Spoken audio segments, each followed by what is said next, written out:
ಮಳೆ ಟೈಮಲ್ಲಿ ಇದೆಯಲ್ವಾ, ಈ ಥರ ಬಿಸಿ ಬಿಸಿಯಾಗಿರುವಂಥ ಜೀರಿಗೆ ಮಸಾಲೆ ಟೀಯನ್ನು ಮಾಡಿ ಕುಡೀರಿ. ಶೀತ ಕಫ ನೆಗಡಿ ಯಾವುದೂ ಬರಲ್ಲ, ಆರೋಗ್ಯನೂ ಡಬಲ್ ಆಗುತ್ತೆ. ಸರಿ, ಹಾಗಾದರೆ ಈ ವಿಶೇಷವಾಗಿರುವಂಥ ರೆಸಿಪಿನ ಯಾವ ಥರ ಮಾಡೋದು ಅನ್ನೋದನ್ನು ನೋಡ್ಕೊಂಬರೋಣ. ನೋಡಿ, ಈ ಥರ ಜೀರಿಗೆದು ಮಸಾಲೆ ಟೀ ಮಾಡಲಿಕ್ಕೆ ನಾವೊಂದು ಸ್ವಲ್ಪ ಮಸಾಲನ ರೆಡಿ ಮಾಡ್ಕೊಂಡಿಡ್ಬೇಕು. ಈ ಥರ ಮಸಾಲೆ ರೆಡಿ ಮಾಡ್ಕೊಂಡು ಇಟ್ಕೊಂಡ್ರೆ ತುಂಬ ದಿನ ತನಕ ಆಗುತ್ತೆ.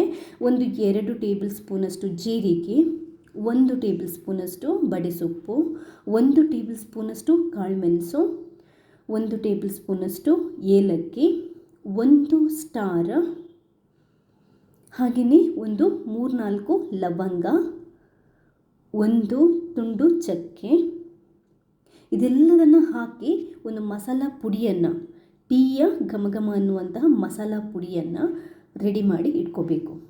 ಇದನ್ನ ನಾವು ಟೀ ಮಾಡುವಾಗ ಒಂದು ಸ್ವಲ್ಪ ಆ್ಯಡ್ ಮಾಡಿದರೆ ಸಾಕು, ಸೂಪರ್ ಆಗಿರುವಂಥ ಟೀ ರೆಡಿ ಆಗುತ್ತೆ.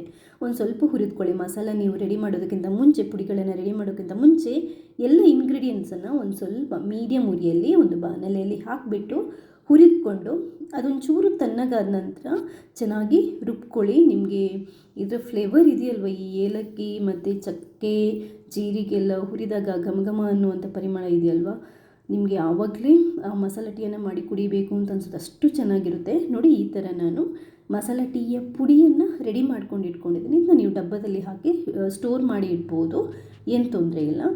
ಇವಾಗ ನಮಗೆ ಟೀ ಮಾಡೋಕ್ಕಿಂತ ಮುಂಚೆ ಏನು ಅಂತಂದರೆ ಒಂದು ಸ್ವಲ್ಪ ನಾವು ಶುಂಠಿಯನ್ನು ಕೂಡ ಶುಂಠಿ ರಸ ಕೂಡ ಹಾಕೊತೇನೆ.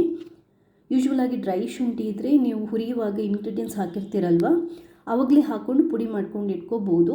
ಡ್ರೈ ಶುಂಠಿ ಇಲ್ಲದಿದ್ದರೆ ಟೀ ಮಾಡುವಾಗ ಒಂದು ಸ್ವಲ್ಪ ನಾವು ಶುಂಠಿ ರಸನ ಸೇರಿಸ್ಕೋಬೋದು.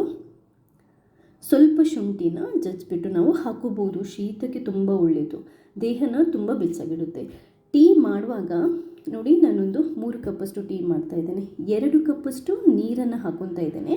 ಅದಕ್ಕೊಂದು ಸ್ವಲ್ಪ 1/4 ಟೇಬಲ್ ಸ್ಪೂನಷ್ಟು ಸಾಕು, ಜಾಸ್ತಿ ಬೇಡ.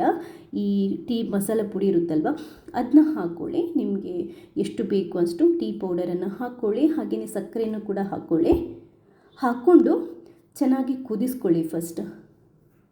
ಇದಕ್ಕೆ ಆ್ಯಕ್ಚುಲಾಗಿ ನೀವು ಬೆಲ್ಲ ಕೂಡ ಹಾಕಿ ಮಾಡ್ಬೋದು. ಬೆಲ್ಲ ಹಾಕಿದರೆ ಹಾಲು ಹಾಕುವಾಗ ಕೇರ್ಫುಲ್ ಆಗಿರಬೇಕು. ಹುಳಿಯಾಗಿರುವಂಥ ಬೆಲ್ಲನ ಹಾಕಬಾರ್ದು, ಫ್ರೆಶ್ ಆಗಿರುವಂಥ ಬೆಲ್ಲನ ಅಷ್ಟೇ ಹಾಕಬೇಕು. ಜಜ್ಜಿಬಿಟ್ಟಿರುವಂಥ ಶುಂಠಿಯನ್ನು ಕೂಡ ಹಾಕ್ಕೊಂಡಿದ್ದೇನೆ. ನೀಟಾಗಿ ಈ ಮಸಾಲ ಟೀ ಪುಡಿ ಎಲ್ಲ ಚೆನ್ನಾಗಿ ಕುದೀಲಿ. ಚೆನ್ನಾಗಿ ಕುದಿದು ಈ ಮಸಾಲ ಪುಡಿದು ರಸ ಬಿಟ್ಟ ನಂತರನೇ ನಾವು ಹಾಲನ್ನು ಹಾಕುವಂಥದ್ದು. 3 ಕಪ್ ಟೀಗೆ 2 ಕಪ್ಪಷ್ಟು ನಾನು ನೀರು, ಆಮೇಲೆ 1.5 ಕಪ್ಪಷ್ಟು ಹಾಲನ್ನು ಹಾಕೊತಾ ಇದ್ದೇನೆ. ಇದು 3 ಕಪ್ ಆಗೋಷ್ಟು ತನಕ ನಾವು ಕುದಿಸ್ಬೇಕು. ಯಾಕಂತಂದರೆ ಮಸಾಲ ಕುದಿಸುವಾಗ ಸ್ವಲ್ಪ ಹಿಂಗಿರುತ್ತೆ. ಸೊ ಕರೆಕ್ಟಾಗಿ 3 ಕಪ್ಪಷ್ಟು ಟೀ ಆಗುತ್ತೆ. ಚೆನ್ನಾಗಿ ಕುದೀಲಿ. ಹಾಲು ಅಂದರೆ ಮಸಾಲ ಎಲ್ಲ ಕುದಿದ ನಂತರ ಹಾಲು ಹಾಕ್ತಿರಲ್ವ, ಹಾಲು ಹಾಕಿದ ನಂತರ ಕೂಡ ಒಂದು ಸ್ವಲ್ಪ ಕುದಿಸ್ತಾ ಸ್ವಲ್ಪ ಹೊತ್ತು ಬಿಟ್ಬಿಡಬೇಕು ಕಮ್ಮಿ ಉರಿಯಲ್ಲಿ. ಯಾಕಂತಂದರೆ ಚೆನ್ನಾಗಿ ಟೀ ಸ್ಟ್ರಾಂಗ್ ಆಗುತ್ತೆ. ನಿಮಗೆ ಮಸಾಲೆ ಟೀ ಸ್ಟ್ರಾಂಗ್ ಬೇಕು ಅಂತಂದರೆ ಮಸಾಲೆ ಪುಡಿಯನ್ನು ಜಾಸ್ತಿ ಹಾಕೋಬೋದು, ಲೈಟಾಗಿ ಬೇಕು ಅಂತಂದರೆ ಲೈಟಾಗಿ ಹಾಕೋಬೋದು.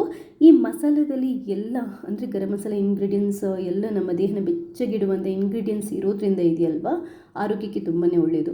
ನಾವು ಈ ಮಳೆ ಟೈಮಲ್ಲಿ ಅಟ್ಲೀಸ್ಟ್ ಇದಕ್ಕೆ ಒಂದ್ಸರಿ ಕುಡಿದ್ರೂ ಕೂಡ ಅಷ್ಟೇ ತುಂಬಾ ಖುಷಿಯಾಗುತ್ತೆ. ದಿನ ಪೂರ್ತಿ ಫ್ರೆಶ್ ಆಗಿಡಲಿಕ್ಕೆ ಹೆಲ್ಪ್ ಆಗುತ್ತೆ. ಹಾಗಂತ ನೀವು ಟೀ ಮಸಾಲ ಪುಡಿ ಇರುತ್ತಲ್ವ, ಅದನ್ನ ಜಾಸ್ತಿ ಹಾಕಬೇಡಿ. ಯಾಕಂತಂದರೆ ಸ್ಪೈಸಸ್ ಇರೋದ್ರಿಂದ ಓವರ್ ಹೀಟ್ ಆಗುವಂಥ ಚಾನ್ಸಸ್ ಇರುತ್ತೆ. ನೋಡಿಕೊಂಡು ಹಾಕೊಂಡು ಮಾಡಿ. ತುಂಬ ಅಂತಂದರೆ ತುಂಬ ರುಚಿಯಾಗಿರುತ್ತೆ. ಒಂದ್ಸರಿ ಟ್ರೈ ಮಾಡಿ, ಮರೆಯದೆ ನನಗೆ ನಿಮ್ಮ ಫೀಡ್ಬ್ಯಾಕ್ನ ತಿಳಿಸಿ. ಥ್ಯಾಂಕ್ಸ್ ಎಲ್ರಿಗೂ.